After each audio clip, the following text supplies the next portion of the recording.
You're listening to a Rock Candy podcast. Hi, my name is Stephen Long, and I host a show here on Rock Candy called Sacred Tension. It's about the spiritual discipline of asking questions. If you find yourself uncomfortable in your faith, or if you find yourself caught between modern science and ancient religion, or if you're curious about the journeys of others who are sorting out faith and doubt, Sacred Tension is a place where nothing is off limits. You will find conversations with pastors, cult experts, spiritual leaders, and skeptics, all discussing the ways we navigate the faiths we were given. Find Sacred Tension right here on Rock Candy and wherever you listen to podcasts.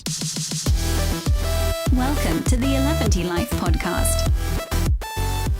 What's up, friends? Welcome to this week's episode of 11D Life. So happy that you're here with us. We are continuing our commentary on our brand new album, Gloom and Bloom, with none other than John and Andrew of the podcast Magnified Pod. In this episode, we get into the back half of the album, so the last 5 songs on there. As always, huge hugs and high fives to everybody at the Facebook 11D Life group and also the 11D Life Discord, which you guys can get to by clicking on a link conveniently located in the show notes of this episode. Before we get into today's episode, I only have one quick announcement that we do have some limited copies of Rad Science on pink see-through vinyl that are still available. You can head on over to the Rock Candy Recordings online store if that's something that piques your interest. Also, if you have an idea for new 11D merch, we are starting to get a little bit low on our stock. So if you have shirt, hat, or hoodie designs that you want reprinted,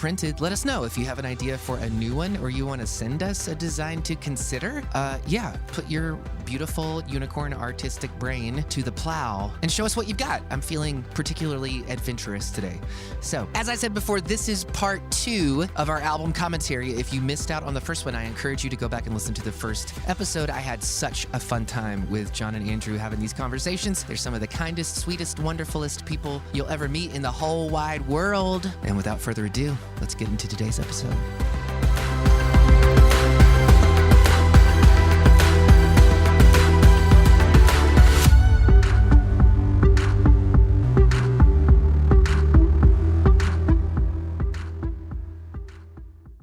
All right, we're halfway through the record, folks. Yes. We're going to do this. We're going to do this.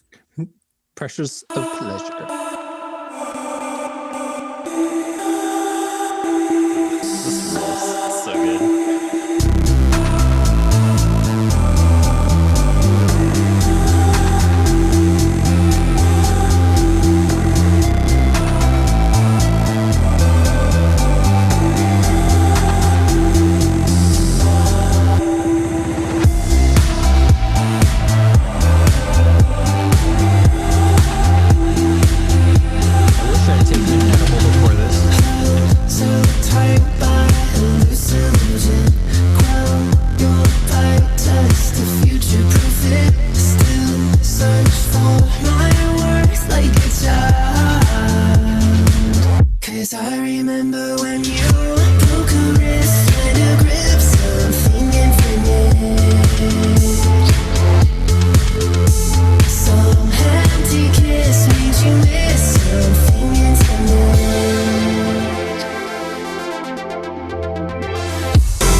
Number 3. I think the song fucking rules. Well done, Matt. That synth hook and the sound of it, that's maybe like my favorite hook on the record, which is like weird because it's such a hooky, big hook record, and yet that ding, ding, ding, ding, ding, ding, ding is somehow like the most satisfying to me out of any of these hooks that the songs are built around. And I think it's like it's the melody of it, but it's also that the synthy sound of it. Something about the combination of that with those choral voices reminds me of Crystal Castles, if you know that band. There's Oh my God, I love Crystal Castles. Right, it's kind of like in that vibe. And I will say, as much as I love the big poppy bangers, I think my favorite 11D mode is sort of the like spooky, slinky one. Slinky, I love that. There's kind of that like slinky groove when it's like paired with the bass line. Yeah, there was a song on the Fantasy League record that was very sexy, slinky, claps and snaps, that kind of shit. So good. But also that like vocal sample melody thing you got going on too. It's just it's so cool. Yeah, everything about it. Oh, fun. I mean, clearly looks like the data shows this is the least popular song on the album. Too, as I talked about this, but yeah, but I'm also like, when I'm listening back to the record, this is the one that I feel like has the right brand of ear candy for me, where I'm like, I'm just really happy with how it came out. And because this one went through probably 5 or 6 different things before it landed on this version of itself. I like how the lyrics turned out. I kind of like how wispy and out there everything feels. This one feels like it kind of took me where I wanted to go. Like I wanted a cool little dark room to do edibles in. This one was it. Yeah, and like sequencing wise, like we were saying before too, this is getting into the stretch of like, let's cool down for a little bit with some like bassy weird sounds and maybe a darker room for a bit. I like this moving into this stretch of the record from where we have been. I think the whole thing is paced really well in terms of sequencing and the journey you take us on. Yeah, you talked about the lyrics, you being happy with them. It feels to me like another sort of deconstruction song, or at least looking back on maybe like damage of the kind of thinking you encountered growing up. Does that feel fair? Or what were you channeling when you wrote the lyrics? Oh gosh, you don't have to.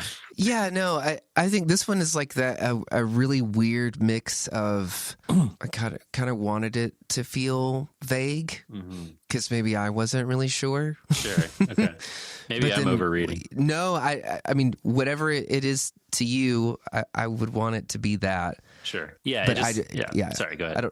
I don't know that I have any sort of great insight into it. A lot of times, like, I'll finish a song and I'll feel like, oh, I've said what I wanted to say. It feels complete to me, but I don't necessarily know what that thing is. And then maybe 3 or 4 years after after that, I'll kind of like revisit it and I'm like, oh fuck, that's it. Yeah, like some other Matt was trying to tell me something. Yeah, well, that makes sense. Yeah, for my interpretation, not just like as the listener and how we all interpret other people's art to make sense for our experience. Like, I was thinking about it as a kid, like really doing my best to make sense of everything that was told to me, even if it felt difficult or impossible, just trying to fit a square peg into a round hole and basically doing our best to make meaning, even though it felt impossible to do so. And this was the meaning I was given. And so I ran with it until it stopped working. And I was like, oh, well, maybe this doesn't work. Yeah. I really appreciate that interpretation. What else is there to do? Right. But to run with the baton in your hand. Yeah. I wouldn't have come up with this on my own. Like, this is what was shared with me. Right. And this was said, this is true. And so I said, oh, okay. And I ran with it. And I was like, oh, wait, this actually is damaging me. So I'm good. I'm all set. I think that's probably where my interpretation came from too, is that understanding of like, the idea of holding so tight onto a loose idea, you're gripping it so tight you break your wrist, but it's this infinite eternal thing you're trying to grip so tightly, but maybe it can't be confined like that, and trying to confine it and grip it in that one specific way is going to ultimately be damaging. That's where I was pulling from. Meanwhile, you're trying to make this big meaningful thing, big meaningful connection to something, and it's shallow and hollow, and meanwhile you're missing out on other things in life that could be Pleasure, just as maybe? just as impactful. Pleasure, Pleasure perchance. pleasure, perchance. Yes. That's what I always ask Andrew. Pleasure, perchance. But yeah, I mean, yes, I think there's a lot to chew on here lyrically. That's also something I always say to Andrew. It looks like there's a lot to chew on here. I don't know. I'm sorry, everybody. Don't apologize for your greatness. I also really like how it goes into this like minor chord progression for the bridge, which I would like to hear a little bit of. But that gives way then to this like triumphant major chord synth line. So if we could hear it like 215.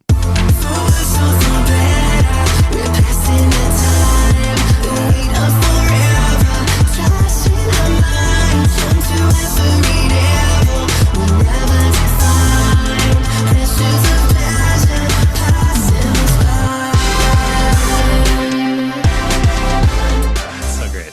Yeah, those synth stabs. Oh boy. That's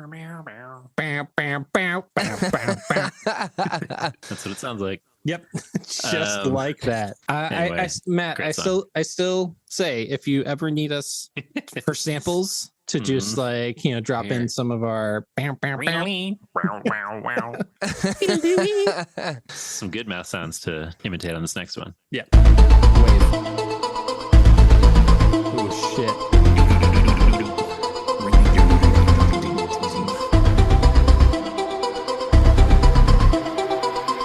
Dark as fuck.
This is a definite top 3 contender for me. Really? Yeah, you were kind of covering your face as we were listening to this. I don't know what's your Yeah, what's no, your I reaction? well, like when I'm listening to it, just full disclosure, full candor. I like when I hear that song, I definitely signed off on it. I was like, okay, yeah, this is this is it. Man. And now when I listen to it, it gives me a fucking panic attack. Why? Because I think it went through so many different versions, and I could never figure out which one I wanted to land on. And so it's like a mishmash of so many of those different versions Sure. pieced together that it feels like I can't find a thread to kind of tie it all together musically. Sure. Or I wish that it felt a little bit more simple and a little bit more structured. Sure. Yeah, but that's just me. I mean, I can understand that, and yet, if you want to listen to the opening again, you might be like, "Hey, this is a really great song." Yeah, I don't know. Something about that opening, man, it gets me so pumped. It's like it sounds like an intro to like the opening credits to some dope last '80s sci-fi show or movie or something. know, right? I'm just like, do. I'm like, ooh, we're going somewhere cool. Yeah, man. Yeah, it's fucking sick. And then once it hits that like minor part of it, you're just like, ooh boy. Yeah, it's a great chord progression. Yes. I'm like, the first chord comes in, I'm like, okay. Next one, I'm like, all right. The third one, I'm like, oh, okay. I like where we're going. You're not disappointing me. Pants are pretty tight right now. Let's see where this goes. Pitching a tent. And then that kind of like chiptune-y sounding chorus. I don't know. I guess I could see maybe those two things, like the promise of the sound of the opening doesn't necessarily. I could see you being like it doesn't meld with that part where it goes to or something. I don't know. Maybe I'm projecting. At all. Yeah. At all. Like, I feel like if you want to use the opening as like background music for an inspirational TikTok or something like that. that would be the thing, you know. You're selling yourself short, dude. It's Yeah. more than that. But I don't know. I mean, I am curious about these different iterations of the song. Like, what were the different styles you were attempting at different points? I think it probably started out very chill. If I remember correctly, it was probably more in the vein of like Opaque. Sure. And then because I had already written Opaque, I was like, well, I'm bored with this. So I started trying out a bunch of different ideas and synthesizer sounds, and it kind of turned into like a nerd fest of like, well, you know, a lot of disjointed parts that I feel like kind of work together. It's a lot of flavors at one time. Sure. To me when I hear it now. I think what sold me on this version was that first like 10 seconds of the song. Yeah. Where I was like, this feels good, but maybe in a different universe, in a different Spider-Verse, you know. I write that intro first, and then I write a song that's worthy of the intro. Sure. Well, I think the 10 seconds of that are enough to have the song be like really good for me, regardless of what comes next. Not even that I'm saying like, and then it falls apart. I just mean like that opening is such a iconic opening that I'm like, whatever comes next, I don't care. But yeah, this is another one that's like feels very heavy. I mean, it feels like a breakup song. And you know, the repeated refrain of like, it feels like every love song is a lie. Like that's heavy. So where were you kind of coming from, or what were you channeling with this narrative? I feel like you're helping me sort of figure it out and talk through it, because the way that you're describing it is sort of tying together a lot of the threads. Like, I think it feels musically disjointed because my relationship with a lot of the lyrics is disjointed in that over the last, I don't know, 4 or 5 years, we've had a lot of our friends go through some pretty tumultuous like relationship stuff. And so a lot of these lines specifically are like, take me back to being in a bar with a friend, talking to them about their marriage falling apart, getting a call from somebody being like, hey, we're getting a divorce. Really heavy shit. Like, hey, I don't know what's going to happen with the kids. Like, we need to start putting together a game plan. Like, hey, if something did happen, whose side would you guys be on? You know what I mean? Like, these weird conversations where you live long enough, you have them. Yeah. But they just feel so surreal because you're like, God damn it, I thought this only happened in 90210. Or like in dramas, like, you know, because you're like, these are adult problems. Like, these won't happen to us. We're still, you know, chilling out in hot tubs at Myrtle Beach or something. I don't know. Yeah. But it just kind of shakes you out of being a kid, and you're like, wow, oh my God, no, we are the adult problems. We are the reason we can't have nice things or what, I don't know. The line, dream of forever when the future could never. I was thinking about, you know, some of my experience for your listeners, Matt, who don't have an exhaustive experience listening to the 5 years worth of our podcast and all of our personal experiences. I was married for over 13 years, and I got married when I was 22. And essentially, and this is not to be like dismissive of my marriage or the importance of that or anything like that, but the idea of like making promises for a future me that a future me couldn't agree to, in a sense. And like, because when you're that young and you change and your brain isn't fully developed yet and you're growing and living through a world, and sometimes you grow in different directions, and, you know, dream of forever in the future when the future could never, you know, it's not a judgment on people who get divorces. I'm of the opinion that generally divorce is a good thing because good marriages don't end. And it's tough. It's tough no matter how you slice it, whether everybody agrees that this is for the best. It still fucking sucks. I never thought I would be married twice before I was 40, but it's hard. And I appreciate the acknowledgement of the challenge of I mean, love songs are great until life happens, until the challenge of a relationship happens, and you're like, oh, I'm different than I am different than I was when I was 19, you know, and what I need is different and what you need is different.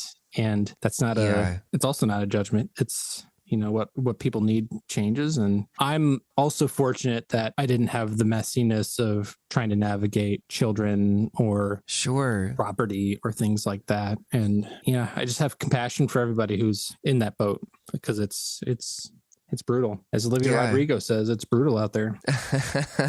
She's right, though. Yeah, it sounds like you have a big heart for those things, because you've got a big crater by them too. Yeah, it's a weird thing to think of, like a person that you literally spoke to every single day for like over a decade, and then you just don't anymore. Yeah. It's weird. It's weird. And then you think there's, to reference the 90s alternative powerhouse Third Eye Blind. Okay. They have a song it says what's it going to be like when you don't know me anymore, right? Yeah, it's like a person that knew the ins and outs of every of your thoughts and all of that, and then they're just like, nope, you don't know anything about my existence or my anything anymore. And that's the difficulty of navigating this, and for like the whose side are you on, or who you gonna side with. That's like, it's messy as shit, and it's heartbreaking, especially when you care about both people. And it's so I just appreciate you also having the compassion for your friends and trying to empathize with them and give voice to those stories a little bit. Oh yeah, man. I mean, that's very kind of you to say. I think at some point we all have to go through that. I feel like I sit in a place now where I am like so stoked that like that you're married now, and that you have somebody that you're like embarking on a new life adventure with. And then I've also sat through enough weddings and watched enough life happen to where I'm like, I'll never see weddings the same way. Like, I'll never see first weddings the same way, I guess, is probably a better way of putting it. Yeah. Or I'm like, nobody really knows what like, nobody's prepared for it. Nobody's really telling them, we all were brought up with these ideas of like, well, before you get married, you should go to marriage counseling or whatever. Like, I'm sure that can be great, and that's really helpful for a lot of people. I didn't talk about a single damn thing in marriage counseling that helped me in my marriage. You know what I mean? It was all just kind of like, make sure that you're right before the Lord, and that y'all are honest with each other, and make sure that you're not spending money on things that she don't know about. I'm like, yes, okay, these aren't necessarily Christian things. These are just like, hey, if you're in a functional relationship, you're not like doing shady shit. Yeah. But yeah, you have no idea how you're going to change. I thought that was really well worded, how you put that. You have no idea who you're going to become. And a lot of times, if you're not in touch with yourself, you don't know what trajectory that you're on. And when you don't know how to be in touch with yourself, how the fuck could you ever know? Yeah. Like, it's just this crazy ride that we're on in this pale blue dot. Yeah. R.I.P. Carl Sagan. Indeed. Well, some more heavy shit in this next song. Likeness.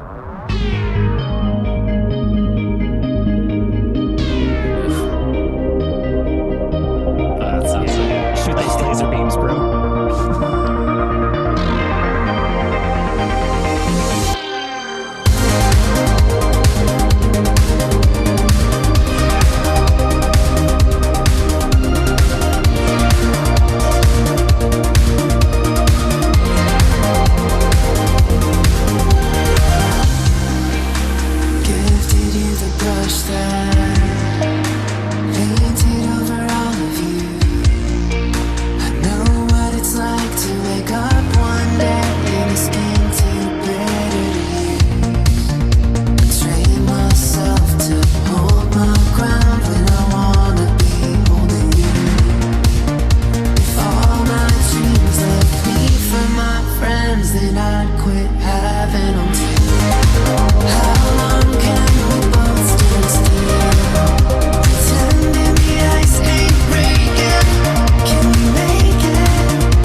this song. Banger. Great ascending melody. Like it's so propulsive. It just builds the whole time. Andrew and I like to talk about how my aesthetic is like an 8-bit neon car driving down the road as neon palm trees whiz by. And this is very much that vibe. This is such a pleasurable soundscape for me. I really enjoy this vibe. Just like the digital ocean, just like yes. Yeah. You just like laying on an 8-bit beach and the just coming in. It's so good. So you guys are 8-bit boys? I thought you were BTB. I thought you were big texture boys. Well, there's textures. both. There's textures all over this bitch. It can be both. That belongs on a t-shirt. That's the new Magpod limited merch drop. Everybody Yes, buckle please. up. Oh man, textures rules. all over this bitch. I mean, some of my favorite textures are 8-bit ones. Speaking of which, there's plenty to talk about in the song, but I would like to hear that solo that comes after the bridge, because this great 8-bit sound with all this glide and vibrato comes in at 244. I'd like to hear some of that, please. You got it.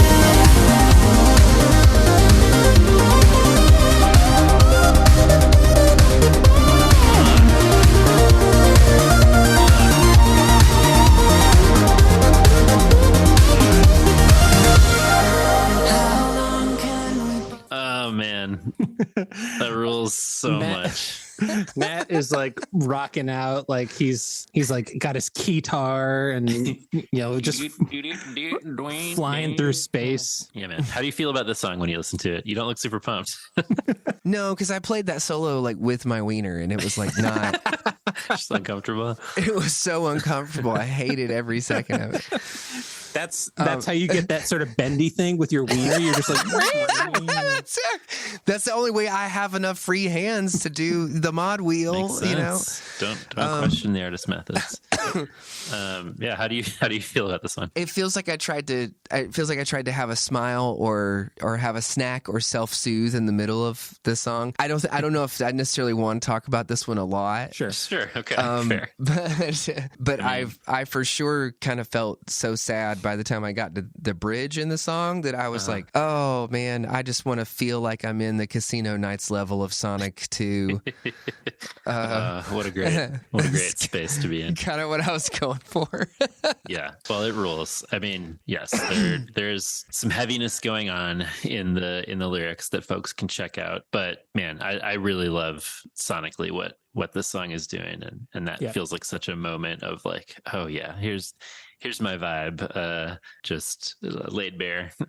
So I feel like you've inspired me to maybe go down the rabbit hole of these the 8-bit race car games with palm trees, please. frame by frame, scooting by. If you could. we can I have some recommendations, but we can get to that after this episode. I want 11D new soundtracks for those games, please. If you could do some of those scores, I'd appreciate it. You got it. All right. The penultimate. Okay.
So good. That took me back. This just feels like the best parts of 80s music synthesized, no pun intended, into like just a condensed the best parts of all of it. It just sounds so like it just feels like an extension of the previous song, but I feel like I'm like at a roller rink in junior high and just like good times are rolling in and couple skate comes on and you're just like, trying to hold that girl's I really hand. want to skate with, but I don't know. Yeah, it's a great energy. I mean, this is kind of like what? I love that. Thinking about anything happening in a skating rink anymore, I'm like, I can smell it. I can smell the restrooms at a skating rink. This is like the closest this record gets to a slow jam. Like it isn't really, but the energy, at least on the verses, is definitely more chill. And I like the kind of like pulled back vibe there. You could bone to this song. Yeah. That's the barometer I use for all songs. John's like, I don't know, I don't like the song. I can't smash to it. Can't bone to it. This song's not boneable. I'm not having it. Certified boner jams. Stamp. That has to be a playlist on Spotify. So. Oh, sure. This would be on it. Yeah, I mean, this feels. We're actually that's great. Yep, sure enough. Yep.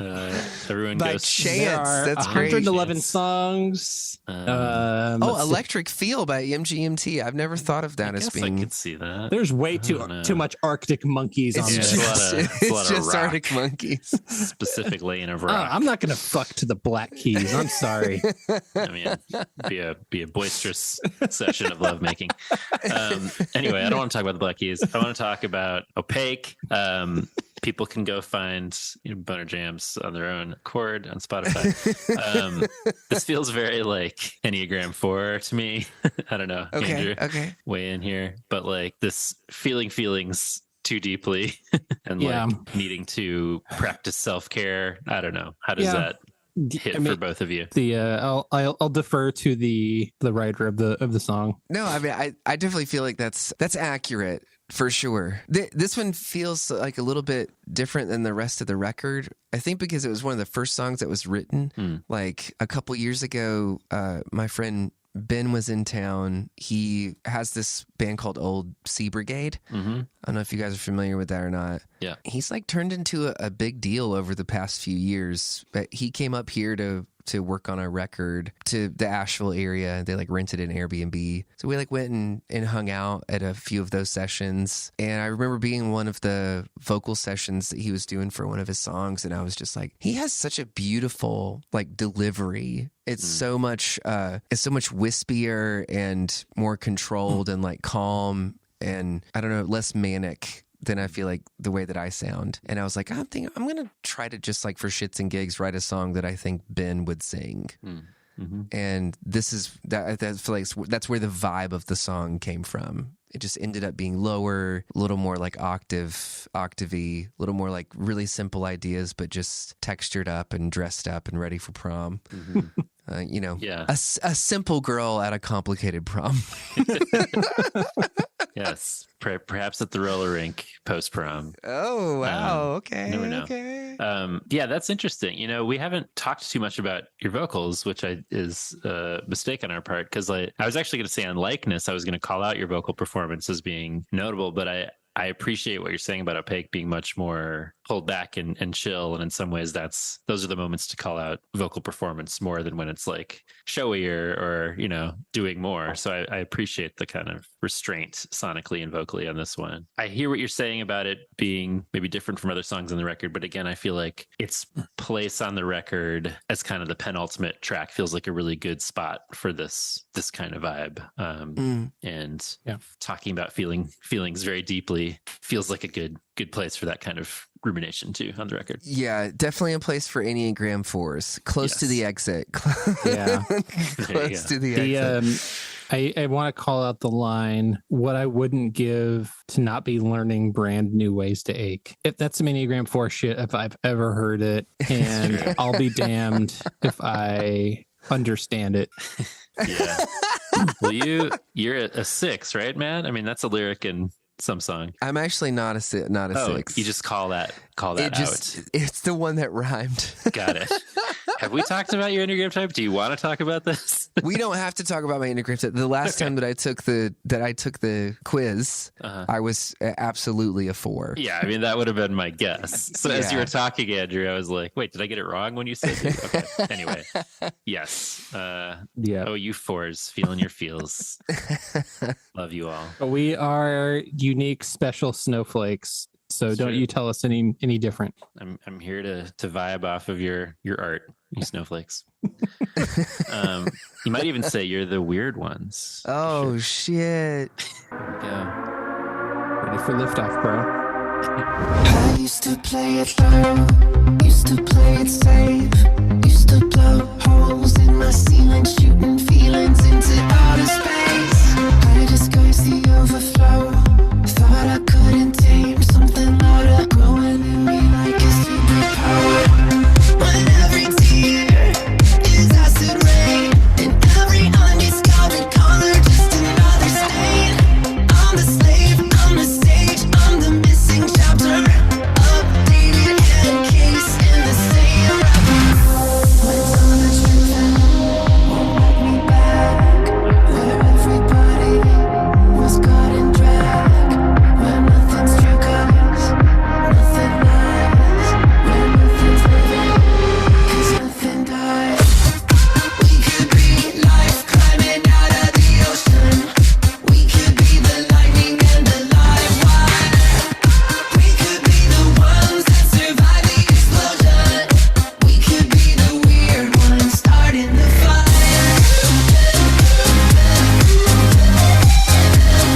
We could be the weird ones starting the fire.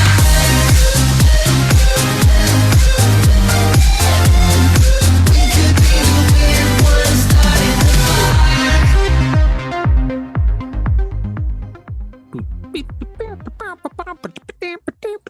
the Beautiful, man. Closing anthem, so great. It's such a build and then huge bass drop moment for that chorus. And this was your first single. It came out like a year and a half ago, if I'm not mistaken. Yeah, it came out a little while ago. Yeah. So when it came to sequencing, was this a sort of a given, or how long did it take, or did you have to mess with it for a little while to determine that this was I sort of backed myself into a corner with the timeline for the record. I had kind of like gotten into a little bit of a rut. It had been maybe a year, 2 years since we had put something out. We had just, I think maybe a year and a half ago, we did the acoustic record, the Revenge of the Mountain Medley thing. Mm-hmm.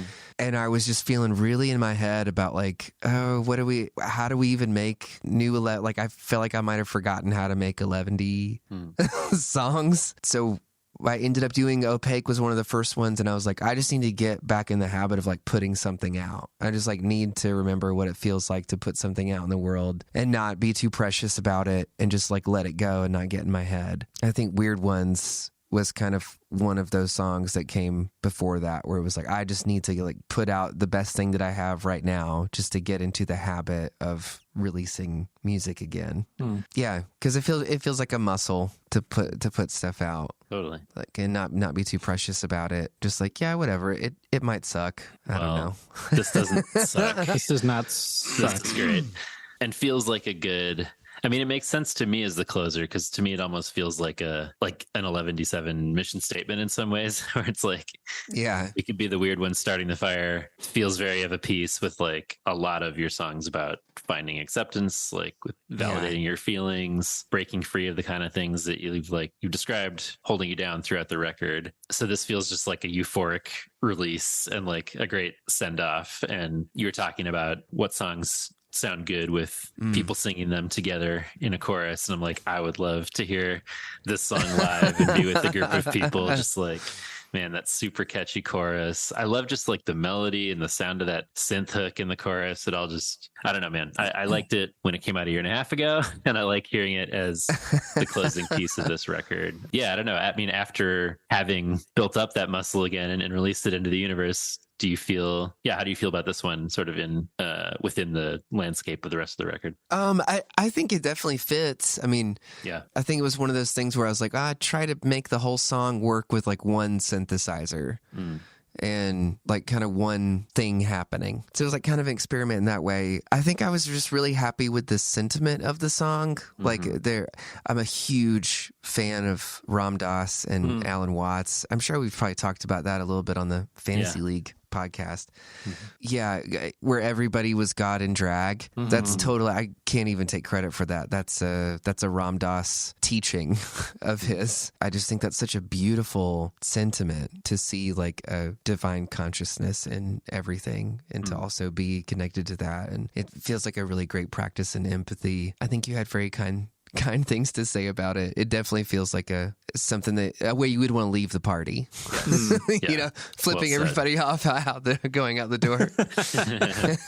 Yeah, no, it's a great send off for a record that is a lot of fun and holds within it many things: the tension of the heaviness we've talked about and the introspection, but also the release of moments like being on a dance floor together as this collective of weird ones and enjoying the moment. It's a really great place to land. Now's the time when you would talk about the dichotomy between Side Hug and Weird Ones, John. Right now, well, I'm just saying they come together very well. They're both affirmation of you may have been in these places in your life, but you're here now. And what we're affirming is you in your weirdness and idiosyncrasies that maybe were tried to like be broken from you earlier in your life. You now can fully embrace them. So that's how I see them as a piece together. Yes. Thanks for that setup.